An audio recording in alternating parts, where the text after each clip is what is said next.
আসসালামু আলাইকুম রহমতুল্লাহি ওয়া বারাকাতুহু। সর্বপ্রথম সবাইকে জানাই জুম্মা মুবারক। আসলে এই দুনিয়াতে সবাই স্বার্থপর। একটু স্বার্থে আঘাত পড়লে আপনার আপন হোক আর পর হোক, নিজের স্বার্থে একটু আঘাত পড়লেই দেখবেন তার রূপ চেঞ্জ হয়ে যায়।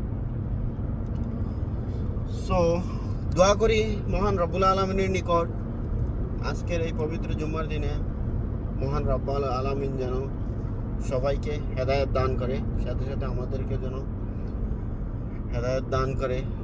সবাই যেন মিলেমিশে সুন্দর একটা সমাজ তৈরি হয়, সেই দোয়াই যেন আমরা সবাই করি। আমাদের প্রত্যেক মুসলমানের দায়িত্ব আমরা একে আরেকজনের জন্য দোয়া করব, আল্লাহ যাতে সবাইকে হেদায়েত দান করেন। আমিন।